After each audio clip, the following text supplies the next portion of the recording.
Okay.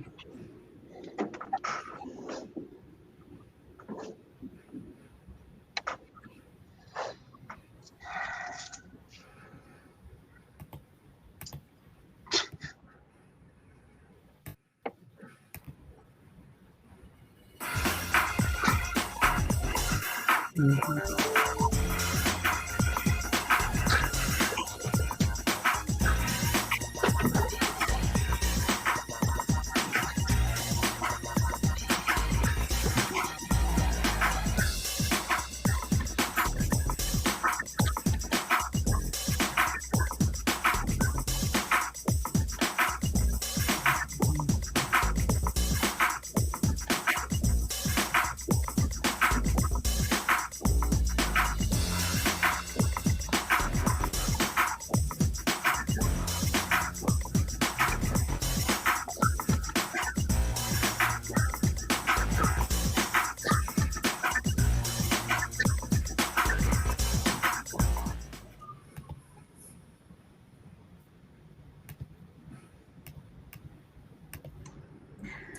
Well, good morning, everyone. Welcome to the 11th Annual National Black Economic Conference. If you just missed that welcome video, it's okay. When you logged into the lobby, you should have saw it there. So welcome. We're so excited to be here this morning. My name is Anne Marie Sorrell. I am the president and CEO of the Mosaic Group, as well as the president and founder of NBEC, and the founder of National Black Business, the National Black Economic Conference and Black Business Loop. So thank you. And I want to first kind of kick things off by kind of just acknowledging our purpose here. First of all, it is National Black Business Month, where we celebrate and promote Black businesses. There are 31 days, 31 ways to do that in the month of August. However, we're all about promoting, supporting, and starting and scaling Black businesses all year long, 365. So we're celebrating National Black Business Month. We do this conference every year as a part of the celebration. But more importantly, all of the and many of the challenges we have and disparities that we have in our community, our Black community, starts and ends with economics. And so it's very important that we look at all the different economic factors and dynamics, everything from healthcare to education, employment, entrepreneurship, homeownership, and so much more. If we're able to shift our mindset, empower our community, we're then able to really make an impact, not just in our personal lives, but our families and the lives of others in our community. And so that's what this conference is all about. This is a solutions-driven conference. This is all about creating solutions, identifying opportunities for us to create multi-generational wealth for our families. And I'm going to ask my panelists to mute themselves because I think that's why we're getting feedback. So before we get started, however, today would not be possible without several key partners as well as key persons. And so I want to just really start by thanking some of our key partners. First and foremost, our community partners, the Urban League of Broward County, who has been a partner of the Mosaic Group and this conference for over 10 years. And so we thank you for continuing to partner with us as you change communities and change lives. The Urban League of Broward County serves thousands of families every year. They have an amazing entrepreneurship center and just so many dynamic programs, from home ownership to employment programs to health initiatives and so much more. And they're just one of 100+ affiliates around the country. So for those who are joining us from other parts of the country, please definitely tap into your local Urban League. I've been an Urban Leaguer since 2002. And once you're an Urban Leaguer, you're always an Urban Leaguer. But there's so much great work that Urban Leagues do across our country. So I want to thank the Urban League of Broward County for just always being a supporter. I also want to thank our community partner, the Black Chamber of Commerce of Palm Beach County. We have several of the board members with us today throughout the day. Mr. Sanchez, which I'll introduce shortly. But the Black Chamber of Commerce of Palm Beach County has also been a very, very strong supporter of this event and so many other initiatives that we do in the community. So thank you, Black Chamber of Commerce of Palm Beach County. And I would be remiss, although they're not a listed community partner, our other two chamber members here today, the Black Chamber of Commerce of Broward County and the Miami-Dade Chamber of Commerce has also been amazing partners throughout the year. And you're going to hear more from them shortly.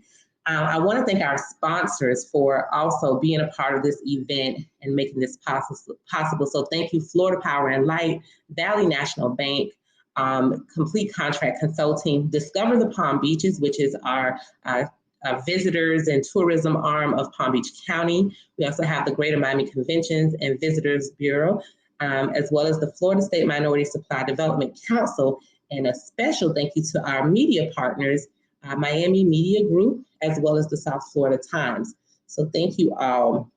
Now, I would be remiss if I didn't thank the team, which you'll see throughout the day, but we have so many team members, and if you check out our the Loop magazine, you'll see our team there, but they really put in all the hard work to make this conference happen today. So thank you to the Mosaic Group team for all the hard work that you do. Now, you are in for a treat today. We're going to be kicking things off with the state of the Black business, which we'll be jumping into that momentarily. But there's so much more for you to listen out for, learning about the industries, infrastructure, renewable energy. As you all know, there's a major infrastructure bill that's on the table right now that's going to create thousands and thousands of jobs once passed. But even beyond that, there's always infrastructure projects and things happening. There's a lot of talk around renewable energy. So where are we in that conversation? We have Going Global, Discovering International Trade and Investments, Where the Money Resides, Cryptocurrency, Real Estate Investments, and more. The Green Equalizer, the $91 billion global cannabis industry. Black in Business, Where Are We in the Supply Chain? The miseducation of our economy, education's role in socioeconomics, and we're featuring many several Black authors with a written Black experience, where you'll get a chance in between sessions and during the lunch hour to hear from these authors and their experience and learn about their book. Make sure you stay with us to close out the day with our speed networking event, which it's going to be a very unique type of experience where you will be matched with other individuals and do a 6-minute video chat to network and connect with others. So you don't want to miss that. That starts at 4 o'clock. Also, make sure you check out our sponsors in the expo room. So you can go in the expo and you can click on that from the lobby for those who are in the lobby. Or when you go back to the lobby, you'll see on the right-hand side that you can click on the expo, and that's where you'll be able to check out our sponsor booths. So make sure you go and meet our sponsors, check them out, and connect with them as well. So lots and lots. And finally, before we get into our conversation about the state of Black business, make sure you check out the Loop magazine. The link is in the lobby, but we'll also be posting it in various sessions. So you can click on the link. It has the program as well as information about all of our speakers. But what's unique about this that you can download is that we have a Wealth Builder workbook.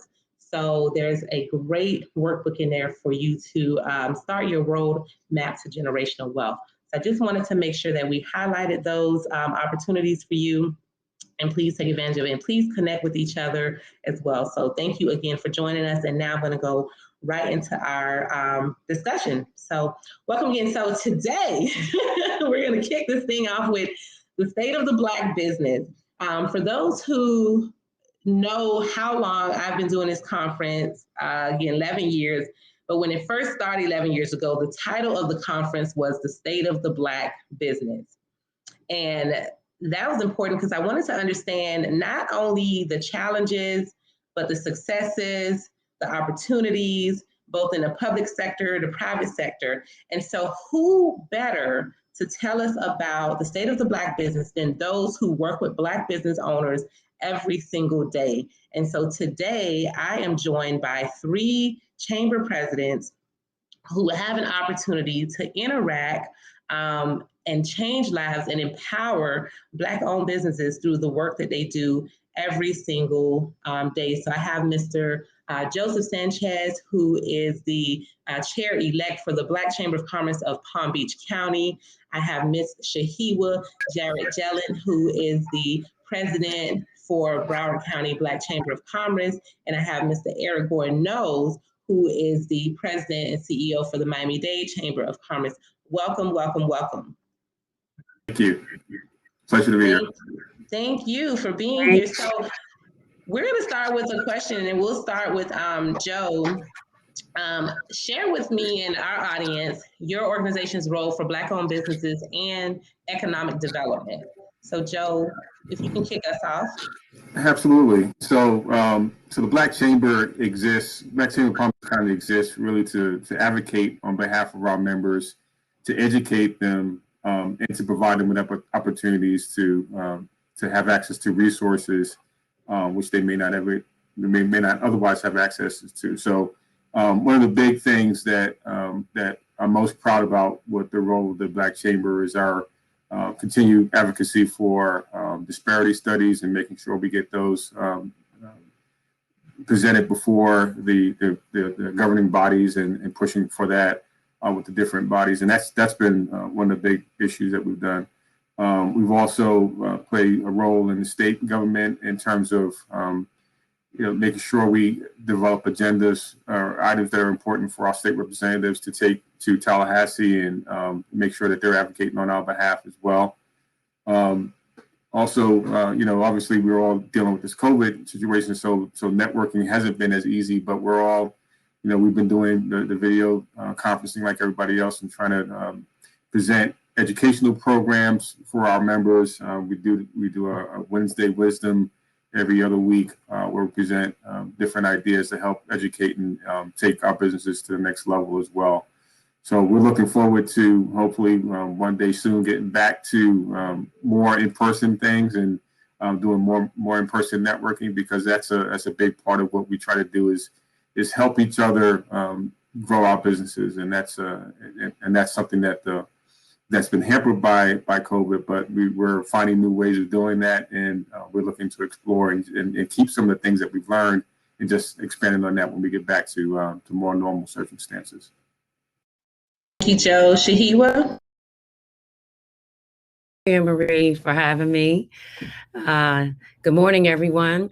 Well, the Black Chamber in Broward County, I think, kind of does a lot of the same things that the Palm Beach County does and Miami-Dade, but we focus on our region and our constituency here in Broward County because it's a huge county and there's plenty of work to be done in our 31 municipalities and our numerous anchor institutions.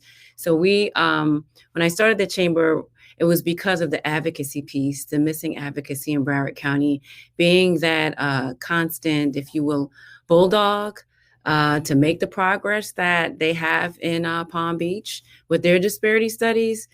So we advocate for disparity studies with our Broward County government. Our school board did one, and we're trying to do the same for some of our other institutions.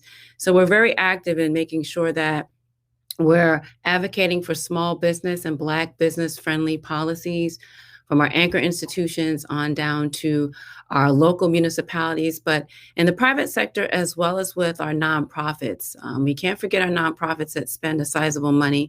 They may be Black led, but they need to be vending with Black businesses as well.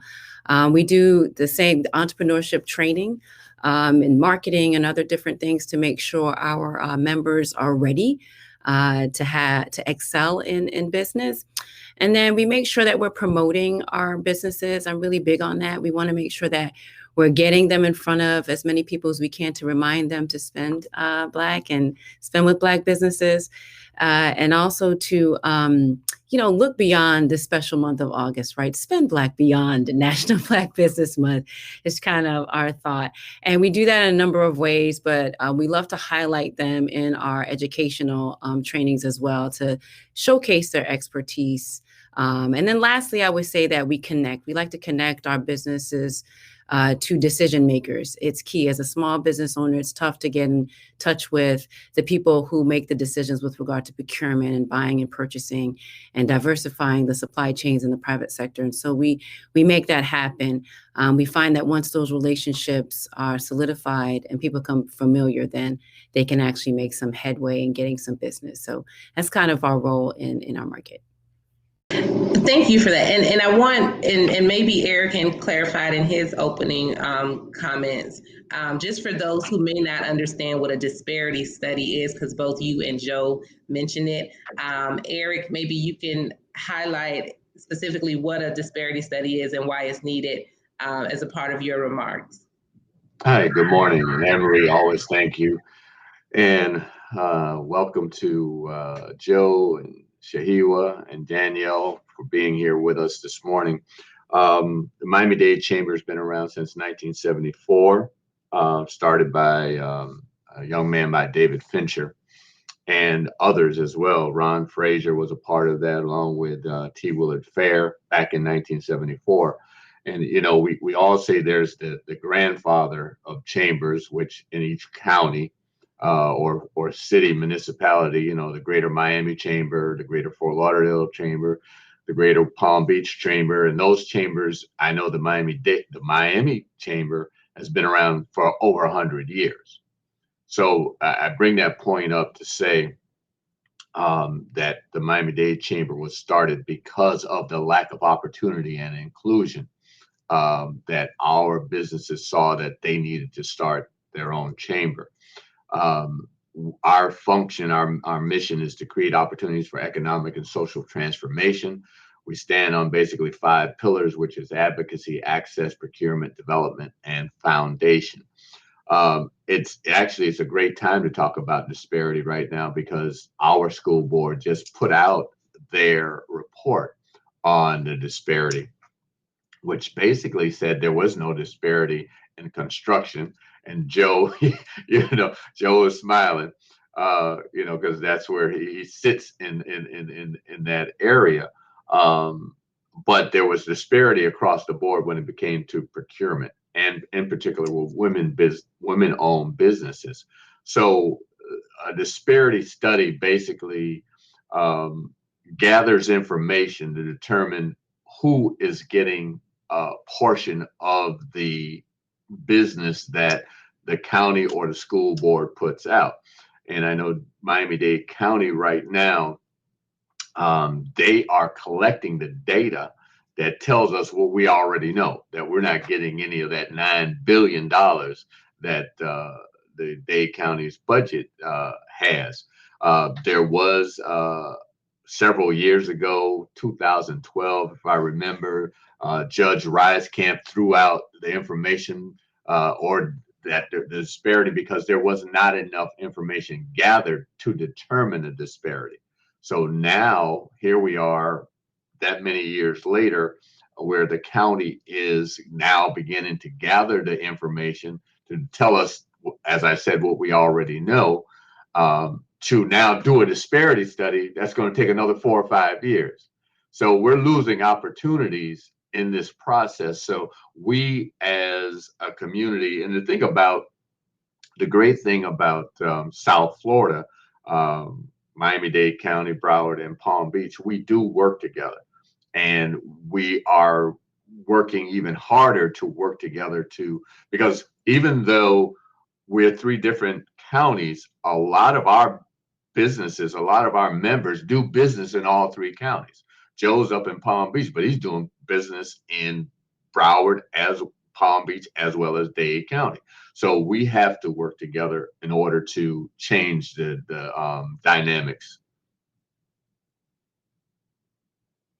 Absolutely, I agree. And one of the highlights that I took from what you just said, and that was just one government entity, $9 billion of procurement, $9 billion of spending that a smidget of Black-owned businesses are seeing. Less than 2%.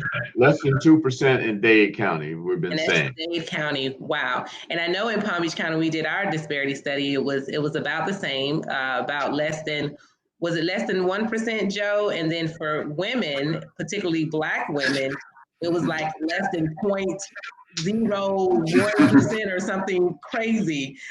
So, but Anne-Marie, if I may, not to cut you off, but as I said, this study just came out.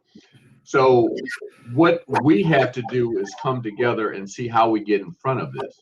How do we create opportunities? Because again, they're saying there is a disparity with women-owned businesses. So how do we get women in the pipeline? But the other side of that is that you have to be careful, because Miami-Dade County being a majority minority community, those who are the majority minorities will then flip the script and put their female significant other in front of that business, make them 51% of the owner, but they're not necessarily the owner of the business. So we have to understand how to play the game also, is my point. Absolutely. And you know, later on today, we have a discussion about where we in the supply chain, and that's going to be part of that discussion from a public sector and a private sector, where we in the supply chain in government as well as corporate companies. So that's a good point. Now, we talk about the state of the Black business from your viewpoint and your membership, and we know that Black-owned businesses have gone through just a traumatic period over this last year and a half, but there's also been some light at the end of the tunnel where we've seen quite a few startups as well. So from your viewpoint, what is the state of the Black business currently? Well, I guess I'll start. I think, and Shahiwa and I were on a panel, I guess, a week or so ago, speaking about this very same thing. It's in flux. And I say it's in flux from the perspective of the fact that you do have businesses that are gaining and growing because they pivoted and they had the ability to take advantage of the opportunities that are out there. I'll even look at, and again, I look at Joe, the one thing about when the pandemic hit, construction didn't stop. So construction continued to grow. So if you were in that arena, your business continued and it or grew. The other side of that is one of our members, Mr. William Berry, who owns Able Business Services. He has a housekeeping, basically a janitorial business. His business is blown up. He even makes his products as well. So he not only cleans, but he actually produces the products to do the cleaning. So his business has grown tenfold. So there have been those, but then there are those, as I continue to say, that didn't have their back of the house together, that were not able to access EIDL or PPP, so on and so forth. So as I said, we're in somewhat of a flux. Yeah, it's the same situation that I'm seeing.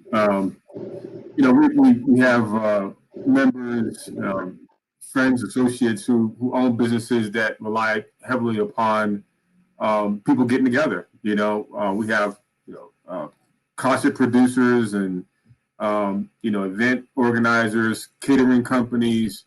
There's a bus company that does charter buses, and I mean all those types of companies have suffered greatly with the pandemic. And fortunately, PPP came along, and as Eric mentioned, unfortunately, not everybody was able to take advantage of it. So those who weren't able to take advantage of PPP and other similar type funding sources that came down through the counties and the cities, some of them had their best years ever because they were able to collect money and they were able to get those loans converted into grants, and that worked out well for them. But there's other companies who suffered and were not in a position to take advantage of those opportunities, and that's unfortunate. And I don't blame those folks. I mean, a lot of them were under resourced to start with. They didn't have the financing necessary, or they didn't have the same kind of level of financing that you would hope that they have. They didn't have all the people that they have. They didn't have the relationships with the banks. And unfortunately, they weren't able to take advantage of those opportunities. And that's been a primary focus for us, is to make sure that those companies that were in that position don't be in that position again, so that they have those relationships that they need to have. They have the audits or the tax returns and the business tax receipts and all those things that they were asking for, so that they will not be in a position where they won't be able to take advantage of those kind of those resources that come down again. So, and those basic things are not just important for PPP, but they're basic for if you're going to do business with major clients or be a subcontractor or anything like that. So so that's really been a focus of ours, is trying to make sure that those companies are ready going forward. Add to that, obviously our experience was similar. We did have, for instance, one of our members owns a chemical cleaning supply company, so he was on it. Masks, he had lots of access to alcohol when there was no alcohol. So he was doing business up north at Detroit, Connecticut, down here in the Caribbean. So it was really good for him, and obviously our janitorial companies were able to pivot. But yeah, we have people who own food trucks or restaurants, things of that nature, that it was difficult. And, we made those calls, tried to help them connect them with, entities that, normally work with small businesses. So they could get their applications through for the PPP if that, large banking institution where they had their account just wasn't coming through for them. And I just want to kind of harp on what Joe just said. It's now that we have the knowledge and we know, and obviously knew before, I'm sure some of us had conversations with some of our members about getting, their taxes filed and all that good stuff before the pandemic. But I think now there was an even greater motivation to do so, because it's like now you see why you had to have it together in the first place. And so I think for us, I just really had a big focus on trying to get funding to be able to help those businesses get, that accounting system that they needed, so that they can actually, have that stuff ready, have their financial statements ready. So for this special month, we actually launched a grant, our chamber grant, specifically to help people. We were going to purchase an accounting system for them, get them the technical assistance, get it that they don't have that issue in the future. I kept, hearing it from lots of different people, and it's not just Black businesses, small business owners are just busy, period. And sometimes they don't get to that back house, but I wanted to make sure that, we're not traveling down that road again. Let's see if we can actually get some funding to help you get the systems in place and the technical assistance you need to operate those systems. That's kudos to all that you all have done to help businesses, especially in the most challenging time of need. But you spoke to something that's so critical for business owners. And this is also in preparing for when we talk about those disparities. Being able to get certified to compete or be a part of the goals that have to be met on various different types of projects. Even having your back office and your paperwork and your accounting systems and everything and your taxes filed, you have to have all of that in place to even get certified to be able to do business with these government agencies and be a part of those programs that they have for small, minority, and women-owned businesses. So it's critical for business owners, not only in preparing for grant opportunities and loan opportunities, but also for contracting and bidding opportunities. So I think it's so important the work that you all do in really helping assist and prepare businesses of all sizes for these different types of opportunities. I don't know if you want to add anything to that, Shahiwa.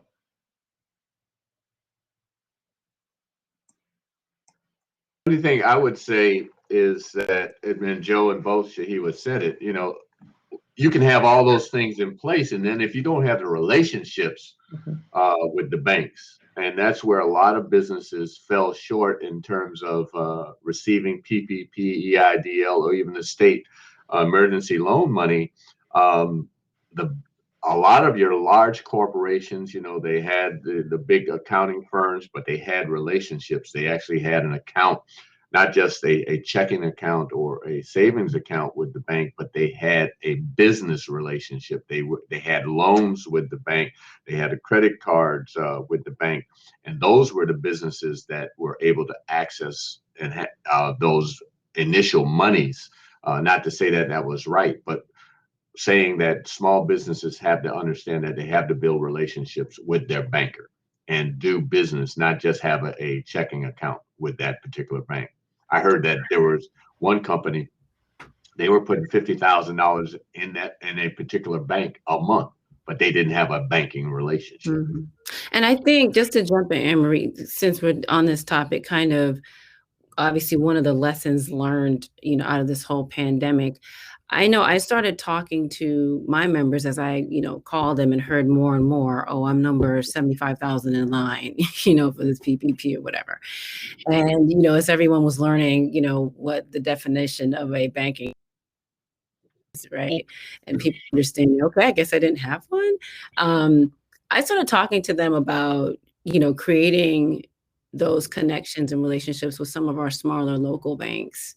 Because I was on calls and heard, names called out of these different banks that were doing fairly large numbers, even the smaller banks, fairly large numbers of PPP loans once they kind of let them in. And so I kind of talked to my members about, okay, maybe you have that account because maybe it's convenient, but you need to have another account with this smaller bank so that you actually have, a relationship. They're a little bit more flexible than some of the larger banks with regard to the requirements for different things, lines of credit, et cetera. They're more likely to work with you than the larger commercial bank. So I think that was something that, hopefully a lesson learned for small businesses out of the pandemic, that I might need to bank smaller in order to get the type of service, attention, and quality product and flexibility that I need for my business. Absolutely. And I want to give a shout out to one of our sponsors, Valley National Bank. And, Thea Sullivan, who she is now, I believe she has a national role now with Valley National Bank, but I've known her for over 15 years, and she's been in the banking industry for probably close to 30. But you're absolutely correct. Having that relationship, because when my banking relationship did not work out for PPP, and I called and she's like, where's your account with us? Because we got to go first with the account holders. And I was like, oh, but let me tell you what she did do. As soon as they opened it up for non-account holders, I was one of the first persons that she called and was like, did you get your PPP? Because if not, come in, we'll get you set up an appointment, we'll get you taken care of. And so at least having that person to call is so important. So definitely building relationship with your business bankers and having accounts with them and doing other business with them is so important. So thank you for that. And so let's talk about growth opportunities. Where do you see the most opportunities for businesses today and beyond? Like, where are the exciting industries? What are the opportunities for growth? What can businesses do to just propel themselves to the next level? And we'll start with Joe. Okay. Well, I think there's a couple of different areas, and I'm going to try to keep it brief. But I think that there's a lot of pent up demand for people to get out of their homes, out of whatever they're doing, wherever they've been holed up for this whole pandemic.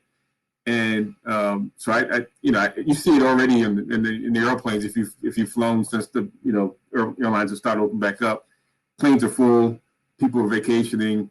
Or trying to vacation, people are trying to get out. So I think the whole entertainment area is going to explode again, and I think that there's a huge opportunity there. So people are still dealing with this, and this whole Delta variant hasn't helped any by extending this pandemic further. But I think that in due time, there's going to be a lot of money to be made in tourism in that kind of area to take advantage of people's desire to get out and move about. But I also, whenever I talk to small businesses or people, entrepreneurs, somebody looking to start a business, I see, you got your passion, which is great, but you got to make sure your passion has a good profit margin, right? Because if you're doing a business and you may love doing it, and that's great, but if it doesn't have decent top profit margins in it, then you're basically going to be struggling to make ends meet. So, there's fine opportunities where, and there's lots of them available. I'm at an age now, we're moving more towards where I can find some passive income, and real estate and things like that. That's one of the big opportunities here in South Florida, is that tons of people want to move here. I think before the pandemic, they were saying 1,000 people a day were moving to Florida. I think that number is even higher than that now, because people are looking because people now are no longer tied to their businesses or their homes in the Northeast or in the Midwest or wherever they're located, and they're realizing they can pretty much work from anywhere. So I think the real estate market is huge. There's not enough inventory out there, as you hear people saying all the time. If you have any kind of inclination, and maybe this is because I'm a contractor, but if you can build a home or build if you can invest in it, do it, because there's definitely not enough inventory, and like they say, if you build it, they will come. There's people that are paying top dollar for homes right now. And I think that whole market is an area that should be exploited by African Americans. Absolutely. Shahiwa?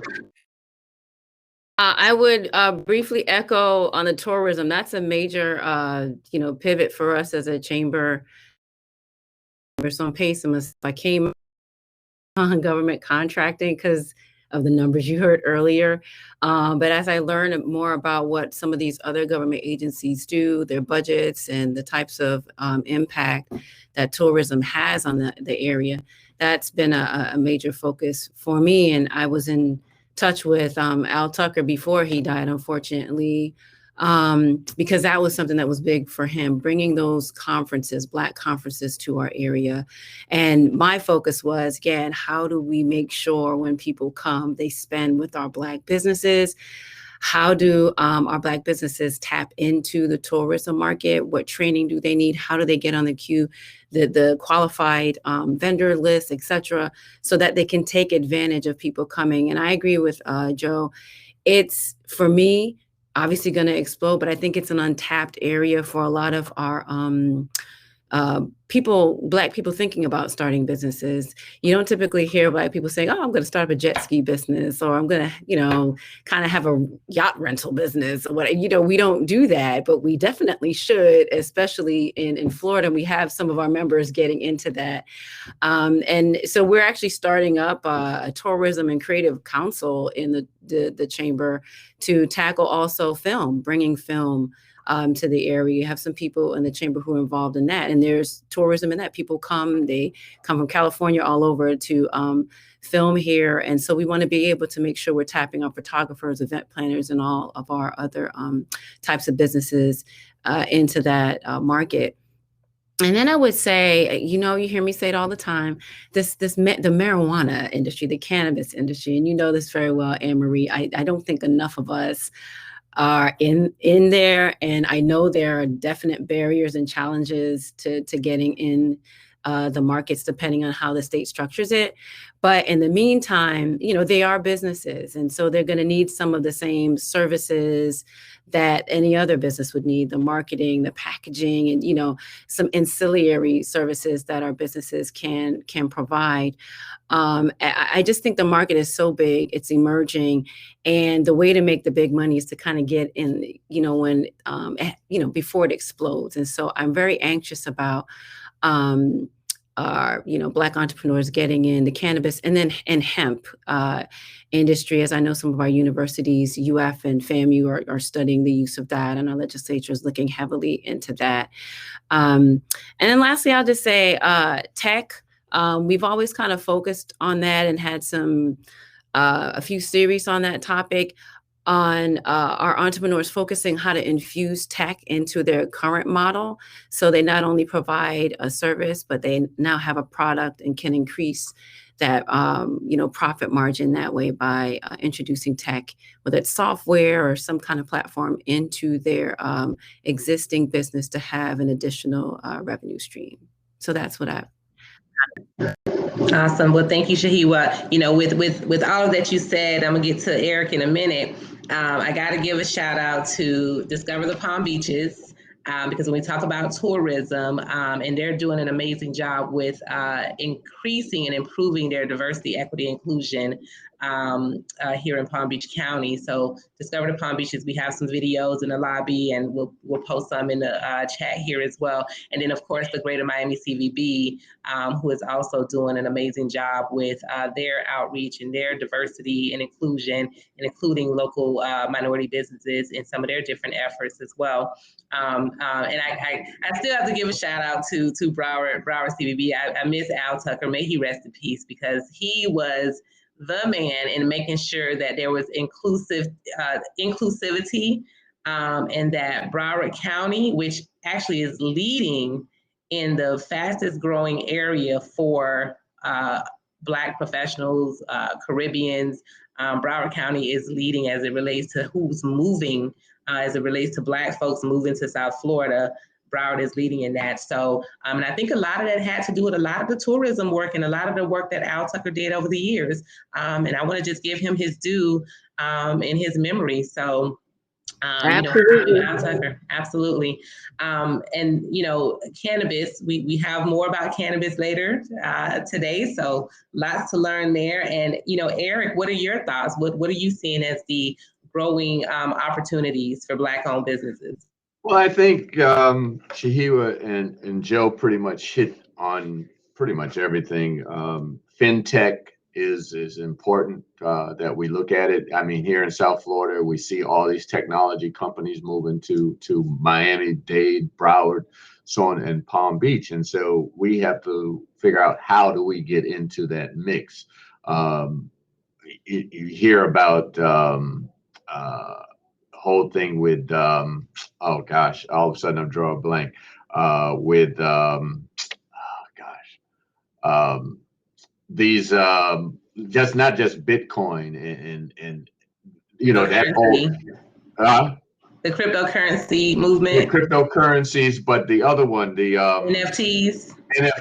Yeah, exactly. So we need to look at that as well. And I say marketing and PR. Obviously, you being in that business, I know that a lot of marketing and PR companies basically, for a lack of a better word, came up because during in the middle of this pandemic, because a lot of information had to be put out. And I know that a lot of the marketing and PR companies, like I said, they grew because of the relationships, again, with the county, because the counties were putting out a lot of information, and they needed those marketing companies to participate. So, and obviously the cannabis, as you said, so a lot of it has, but the service industry, as you know, is always going to be there. Even though our service industry has been hit hard, we in South Florida, we're coming back faster than probably any other state, because we've had the weather that we constantly have. And whereas up north, it was cold, we were able to dine 100% on the outside. When those other northern companies or cities had to, 50% inside interior dining or 25%, we were able to dine 100%. So those restaurants, there are a lot of new restaurants coming on board. There are a lot of new food trucks coming on board. So, I mean, Leroy Jones just did I think a $300,000 grant, giving grants to restaurateurs to start food trucks. So that, that dining is always going to be at the forefront of what we do.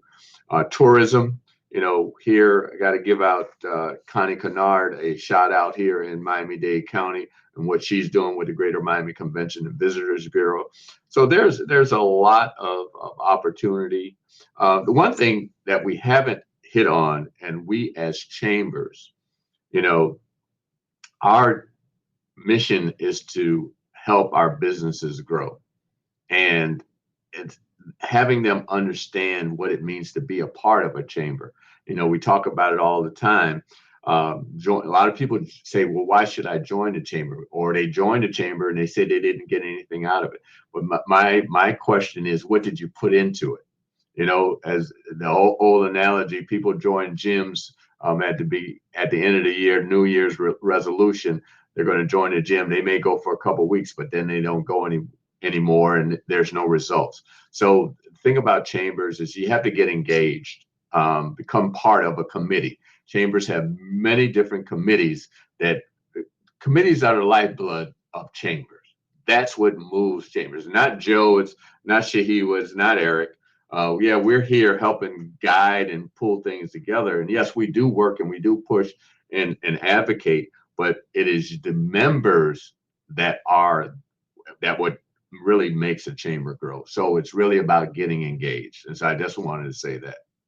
And on that note, I'm going to throw a shout out to my community service chair, Kristen Goss Esquire.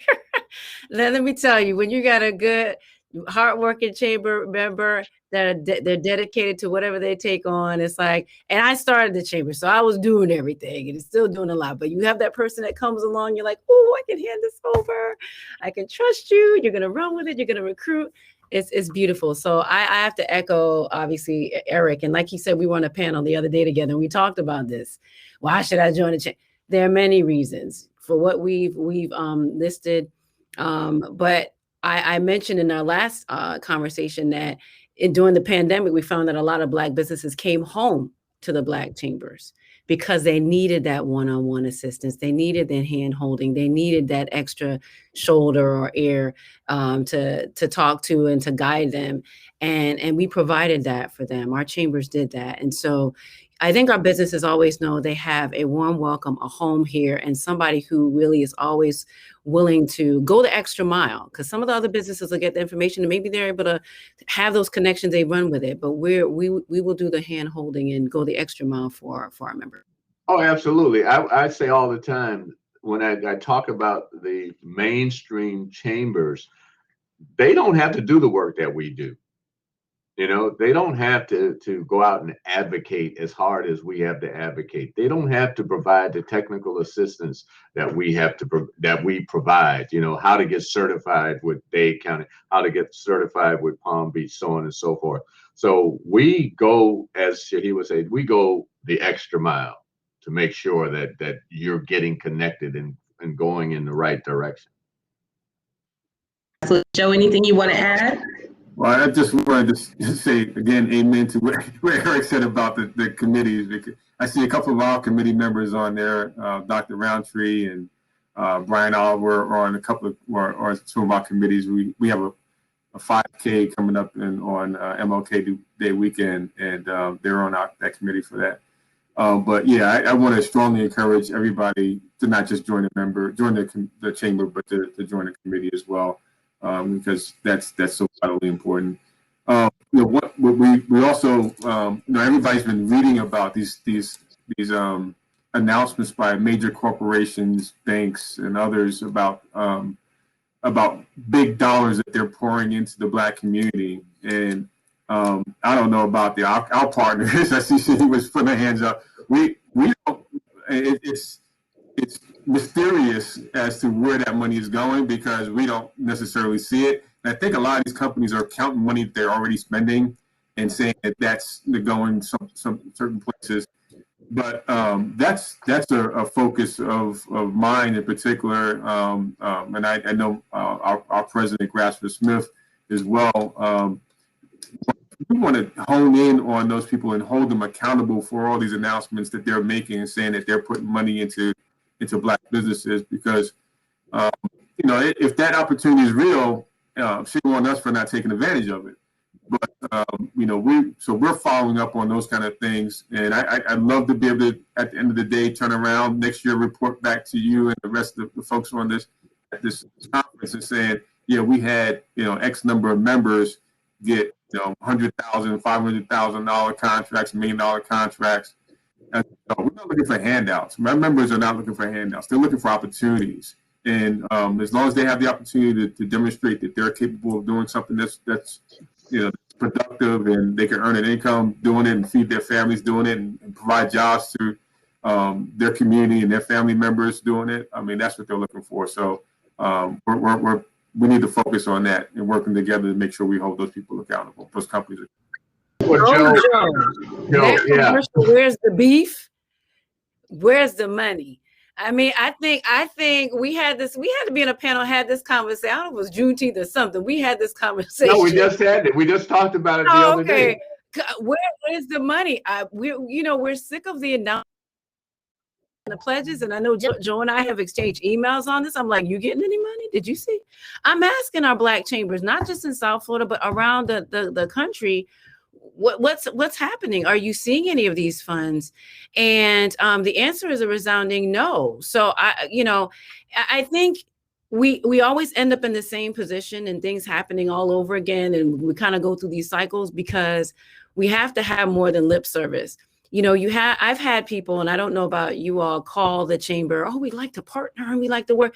And I'm like, okay, well, here are some different programs that you can really put your money into, and they will really go back into helping build and strengthen our businesses.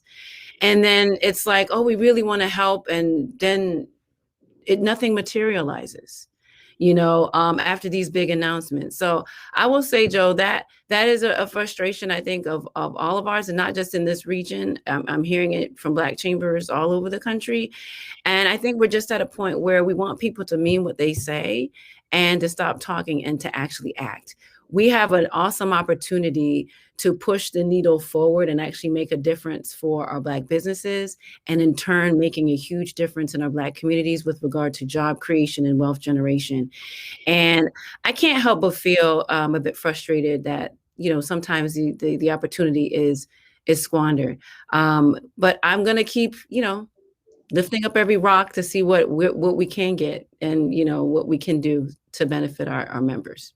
Yeah, Joe, yes, Shahira, we did have this conversation just a few weeks ago about this same topic, about the companies that have made all these pledges, basically billions of dollars. And actually, I had Ron Busby, who is the president of the U.S. Black Chamber of Commerce, on speaking about the same topic. And yes, the three of us, we do need to work together to pursue that and engage with the U.S. Black Chamber, because Ron is up there at the Capitol. Ron is dealing with a lot of these large corporations where we may not be. We're here in South Florida. There are now a lot of large corporations, Fortune 500 companies like up north, so on and so forth. So I think it would be important that we engage with the U.S. Black Chamber or the National Black Chamber of Commerce as well, and really go and challenge these companies that have said that they pledged these dollars. But with that, I want to say this, and I would be remiss if I did not bring up the South Florida Black Prosperity Alliance, and which the Palm Beach Chamber and the Miami-Dade Chamber and the Broward Black Chamber have engaged in last year, along with Anne Marie. You're a part of that as well. And last year, when COVID hit, or was it 2 years ago now? Time is flying. When COVID hit and the murder of George Floyd, several of us came together, and we realized that we all face the same thing in our region, whether it's Palm Beach, whether it's Broward, whether it's the NAACP, whether it's education, whether it's health. And so we came together to address this. And on the 17th of September, we're actually meeting in Palm Beach to recruit businesses and nonprofit organizations to join the South Florida Black Prosperity Alliance. And then on the 25th of September, we're putting a symposium together so that we can come together and work. So we need, talking about committees, we need folks to join the committees on the South Florida Black Prosperity Alliance, because Anne Marie is burnt out. We're all doing so many things, but we need some folks to help us gird up building this alliance to make sure that we are meeting the needs of our community.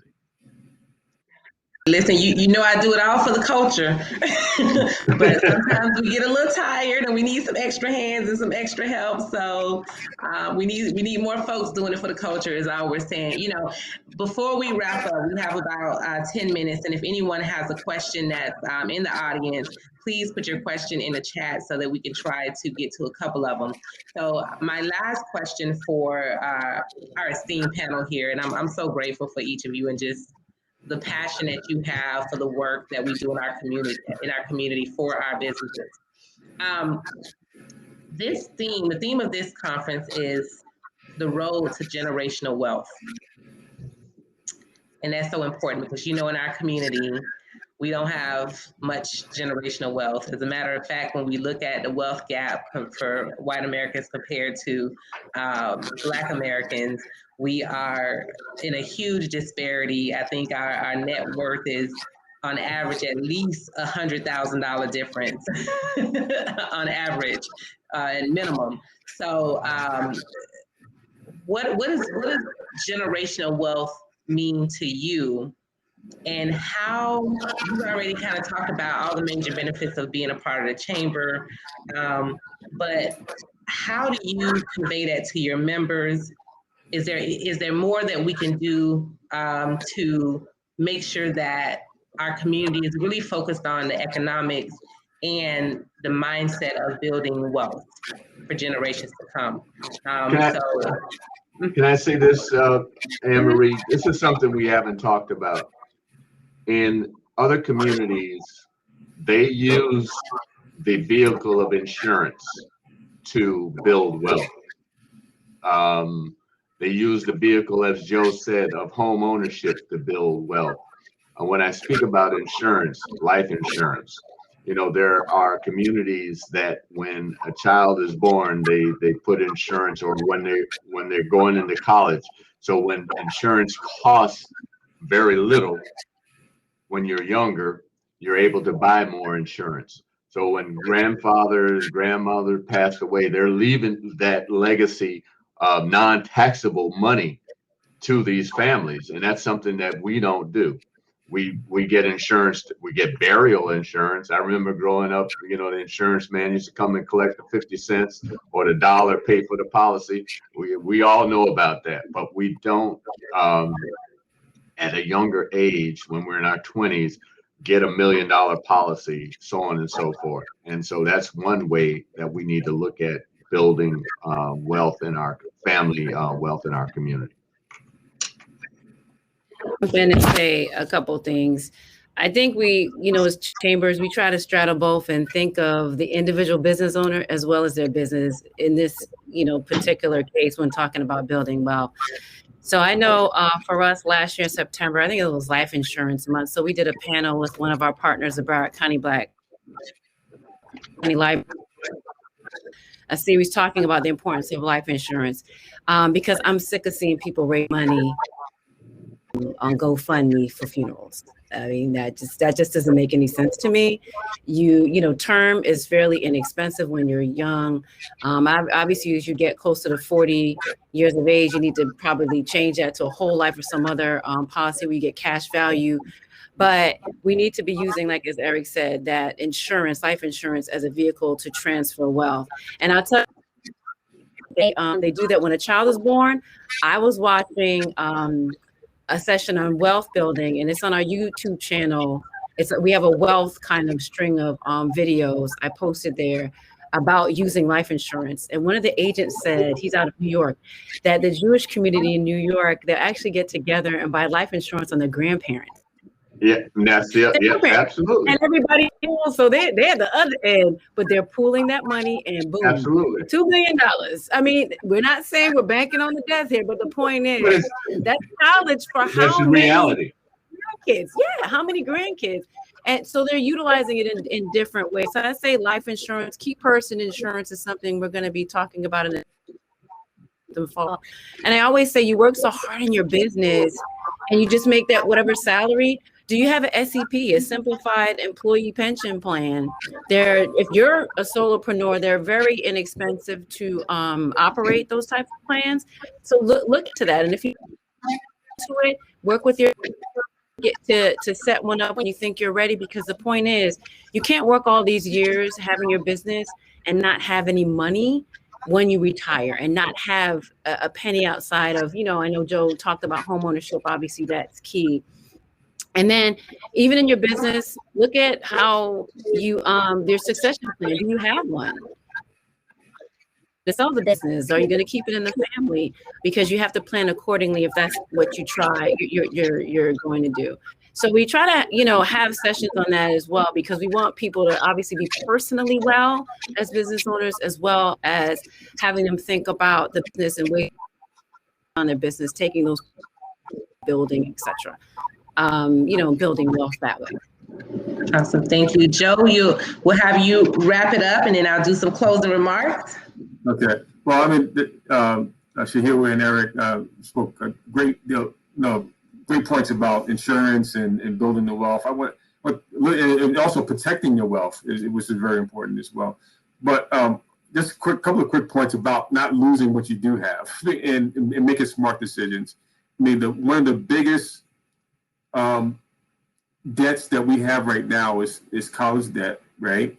And I think that we have to be smart about, how we make decisions for our kids and where they're going to go to school, and not straddle them, so they're not starting out in life with $200,000, $300,000, $400,000 in debt because of where they decide to go to school. And the same things about weddings. I got 2 weddings coming up myself for my kids, and don't make that a debt issue for you or for your for you as a parent, or for your kids.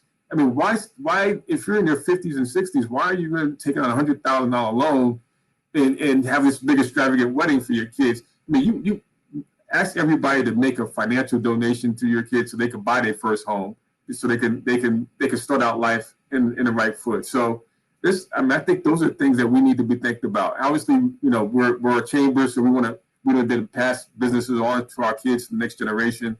But this also makes smart decisions about how we spend our money, so we're not starting out in debt because we're trying to keep up with the Joneses or whatever we're trying to do.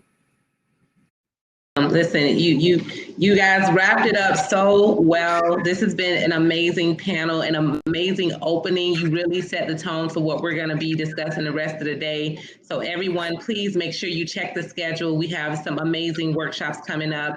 Right after this, we have Going Global, as well as opportunities in infrastructure and renewable energy. And then at lunchtime, you can visit our expo, as well as hear from our authors with the Written Black Experience hosted by Donna Banks.